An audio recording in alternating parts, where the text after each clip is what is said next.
Reasoning कहाँ से पढ़ें, रीजनिंग की कैसे शुरुआत करें, कौन सी प्लेलिस्ट देखें।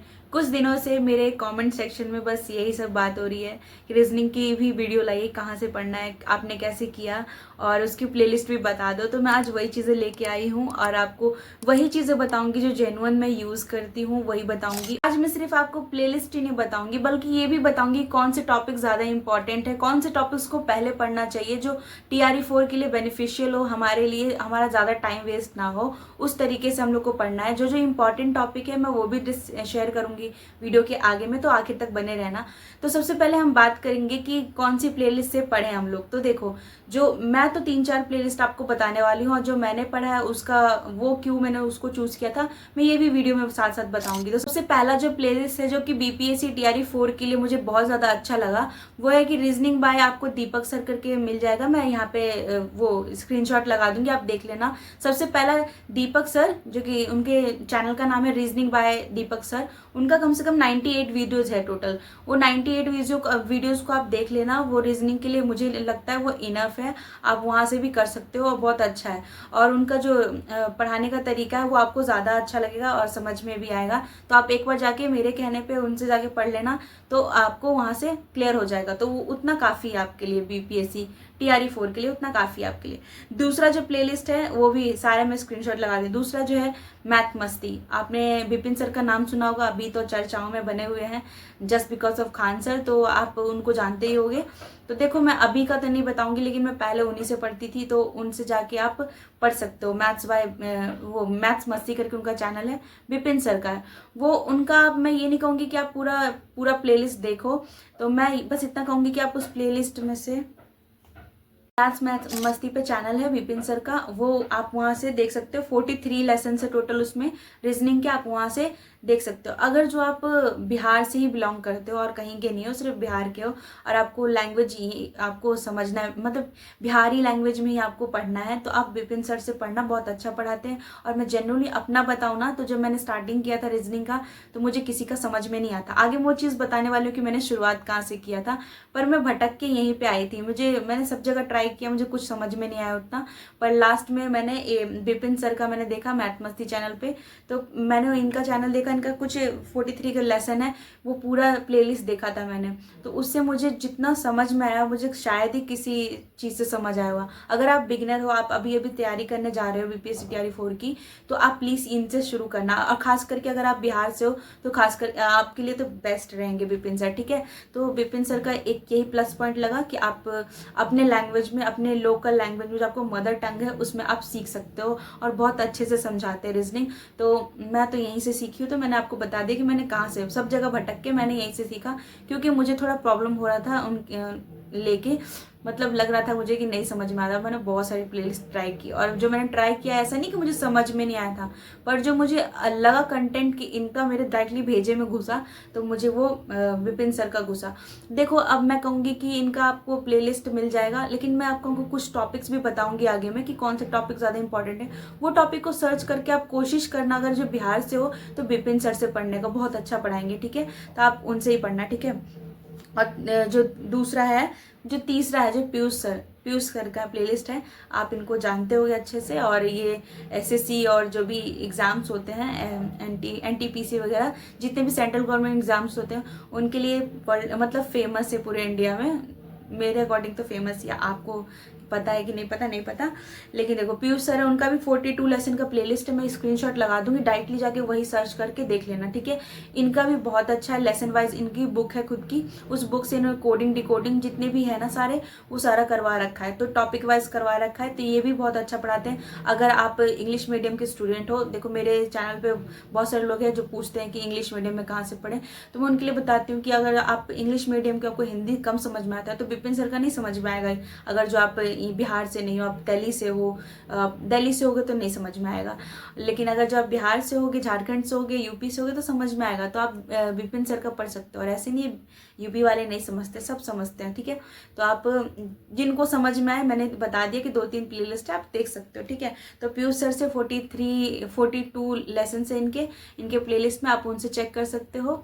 और टॉपिक वाइज जो मैं अभी टॉपिक बताने जा रही हूँ कि जो मोस्ट इंपॉर्टेंट टॉपिक्स है, ये 3 प्ले लिस्ट है, आप इनमें से कुछ भी चूज कर लो। और फॉर गर्ल्स एक्स्ट्रा टिप है, जो गर्ल्स है जिनको अभी मतलब उन काम में बिजी रहती है, उनको समझ ही नहीं आ रहा क्या पढ़ना है और बहुत ज़्यादा डिमोटिवेट रहती है कि कैसे होगा हमारा, सब लोग ज़्यादा पढ़ते हैं, ऐसा कुछ नहीं है। आपके लिए मैं स्पेशल बता रही हूँ, जो टीचिंग परीक्षा पे काजल मैम पढ़ाती है, वहाँ पे जाके आप पढ़ सकते हो।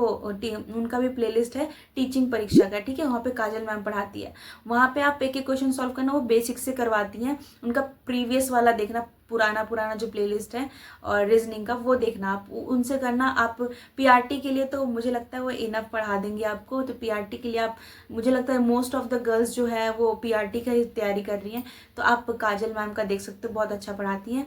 और प्रैक्टिस मैं उनसे कर लेती हूँ। अब पढ़ने का तो आप किसी से भी पढ़ लो, लेकिन प्रैक्टिस उनसे करो जो बीपीएससी टीआरई 4 का ओरिएंटेड क्वेश्चंस लाते हैं, तो काजल मैम से आप प्रैक्टिस कर सकते हो। और फॉर 6 to 8 जो उनका हायर पीजीटी टीजीजी है, उनके लिए रीजनिंग आप सिर्फ काजल मैम से पढ़ो, ये मैं प्रेफर नहीं करूँगी। आप द ऑफिसर अकेडमी के चैनल पे जाके उनके वहाँ पे सर पढ़ाते हैं, वहाँ से पढ़ो, क्योंकि वो थोड़ा ट्रिकी क्वेश्चंस लाते हैं और वो मुझे एग्जाम ओरिएंटेड लगता है हायर क्लासेस के लिए, ठीक है। तो ये एक्स्ट्रा टिप था, तो ये आप लोग का मन करे तो मानना, अदरवाइज आप देख लेना कौन सा बेस्ट है। तो 3 प्लेलिस्ट बता दिए, 2 एक्स्ट्रा टिप बता दिए कि गर्ल्स को क्या प्रैक्टिस करने के लिए यूज़ करना है, और जो हायर क्लास के उनके लिए रीजनिंग के लिए क्या यूज़ करना है। हालांकि जो आप पीयूष सर से पढ़ लोगे तो आपको हायर क्लास के लिए अलग से पढ़ने की ज़रूरत नहीं है। अब बात आती है प्रैक्टिस कहाँ से करना है। तो प्रैक्टिस से पहले मैं आपको बताना चाहूँगी कौन कौन से जो ज़्यादा इंपॉर्टेंट टॉपिक है उसको आपको कवर कर लेना चाहिए, अदरवाइज बहुत ही प्रॉब्लम हो सकती है। मतलब आप ऐसा ना करो कि आप 20% के ऊपर भागते रहो और 80% जहाँ पे सिलेबस कवर करता है टीआरई 4 का, आप उसको मिस कर दो। तो उसके लिए आपको क्या करना है, सबसे पहले आपको ब्लड रिलेशन मैंने लिख के रखा है कुछ, ठीक है, जो मुझे इंपॉर्टेंट लगे टॉपिक मैं लिख रहा। अगर जो आप भी बताना कमेंट करके कि और ज़्यादा इंपॉर्टेंट कौन कौन से टॉपिक्स है, शायद मेरे भी हेल्पफुल हो जाए और बाकी सबको भी हेल्पफुल हो जाए। मेरे अकॉर्डिंग, मेरे एनालाइज के अकॉर्डिंग ब्लड रिलेशन बहुत ज़्यादा इंपॉर्टेंट है टीआरई 4 के लिए। दूसरा है डिस्टेंस एंड डायरेक्शन, इसमें से कभी ऐसा नहीं हुआ कि 2 क्वेश्चन ना देखा होगा, 1-2 क्वेश्चन, तो एक क्वेश्चन भी बहुत इंपॉर्टेंट है। यहाँ पे 1 नंबर से भी सबका रिजल्ट रह जाता है, इसीलिए 1 नंबर भी इंपॉर्टेंट है।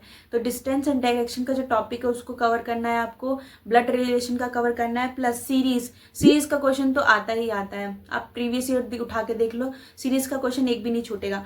और सेटिंग अरेंजमेंट, कोडिंग डिकोडिंग, ये जो है सारे इंपॉर्टेंट है, इसको आप कर लेना, ठीक है। ये सारे टॉपिक पहले कवर करना, बाद में आपको जो करना है कर लेना, लेकिन ये सारे जो 5-6 टॉपिक बताए उसको पहले कवर कर लेना, ठीक है। और बहुत ज़्यादा इंपॉर्टेंट है, एग्जाम ओरिएंटेड है, मतलब मैंने जितने भी PYQs लगाए ना, लगभग इसमें से ही सीरीज घूमता रहता है। और मैं बताऊंगी कि आप प्रैक्टिस कैसे कर सकते हो, आप जैसे मैं कैसे प्रैक्टिस कर रही हूँ, क्योंकि अब हम पढ़ते रहोगे तो पढ़ते से तो प्रैक्टिस होगा नहीं, प्रैक्टिस के लिए अलग कुछ चाहिए ना। प्रैक्टिस के लिए आपको, अगर आप ये पढ़ लेते हो कि इन तीनों प्लेलिस्ट में से किसी का पढ़ लेते हो, अपना जो आपका कॉन्सेप्ट है उसको क्लियर कर लेते हो, उसके बाद प्रैक्टिस कहाँ से करना है।